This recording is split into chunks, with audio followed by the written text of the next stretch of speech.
Imagine this. The huge, cold Pacific Ocean, just vastness. And somewhere out there, a research ship, the Sequest 3, basically vanishes. Gone.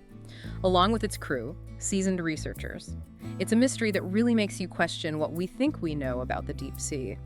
Today, we're doing a deep dive into that exact story. The Sequest 3's disappearance, and how it's weirdly tied to this elusive, almost legendary group of orcas called the Phantoms. We're digging into the book The Phantom Pod, a deep-sea mystery to sort of unpack what happened, the really chilling bits, and what the experts think. Yeah, and what's really interesting is the Sequest 3 was out there specifically to study these orcas, the Phantoms. The crew members, they were scientists, focused on data, observation. They weren't really buying into the local myths surrounding this pod. Right, they wanted hard science. Exactly. And that mindset, that dedication to facts over folklore, it just makes the whole thing even more unsettling, given what happened next. So, okay, the crew dismissed the legends, but what were people saying about the Phantoms? You said they were known. Oh, definitely known. Locally, anyway. The source mentions they were already blamed for sinking 2 fishing boats before the Sequest incident. People describe them as different. Hunting in total silence, moving together in this coordinated, almost eerie way. Not typical orca behavior, not really. Silent hunters coordinated. Sounds creepy. It does. So there's already this precedent, this fear in the local community. These weren't just any whales to them. But the Sequest team, they had their mission. Sonar, hydrophones, cameras, get the real data, replace the stories. That was the plan. And on July 9th, they followed the pod, deeper into the ocean than usual. And at first it was just normal observation. For hours, yeah. Seemed totally routine. Logging data, filming the orcas, just black fins cutting through the water. Nothing to suggest anything was wrong. Until dusk. Yeah. That's when it all changed. And we know this largely thanks to Lisa Kwan, the documentarian on board. The final footage. Exactly. Her camera captured the last moments we know about.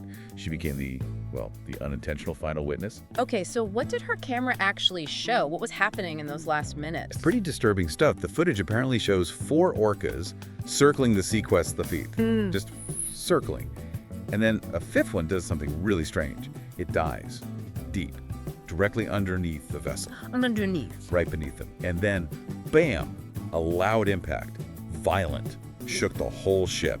And that leads to the distress call, doesn't it? The fragmented one. Yes. At 7:22 p.m., the radio crackles.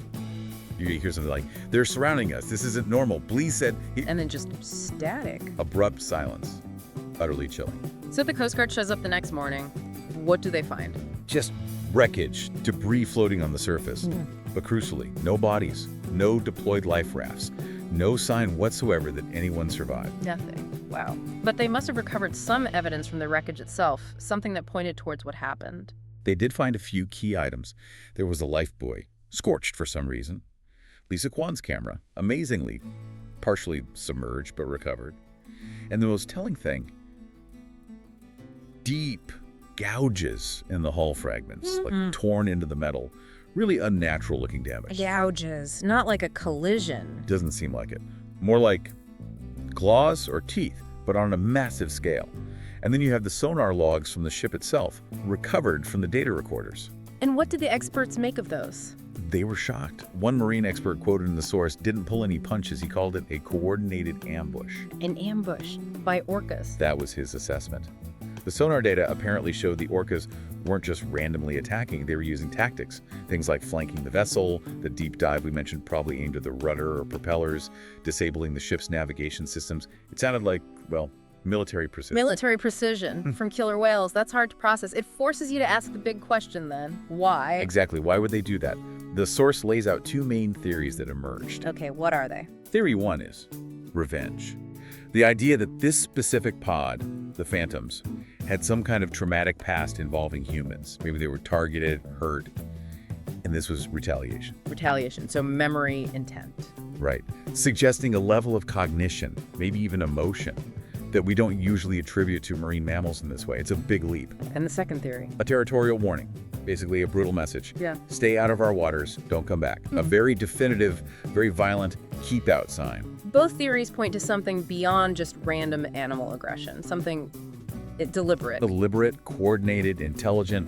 Whatever the reason, the action itself seems undeniable based on the evidence described, and adding to the whole enigma, since that day the Phantom Pod They've never been definitively sighted again. Vanished, just like the Sequest IV. It just disappeared back into the Pacific, leaving behind this wreckage, these questions, and a whole lot of speculation. So wrapping this up, we have the Sequest V, Lost with All Hands. We have the Phantom Pod, legend. And, well, strike back like this. It pushes boundaries. It really does. And the source ends with this haunting line, echoing those local whispers. Some say if you listen closely, you can still hear them, calling, watching, waiting.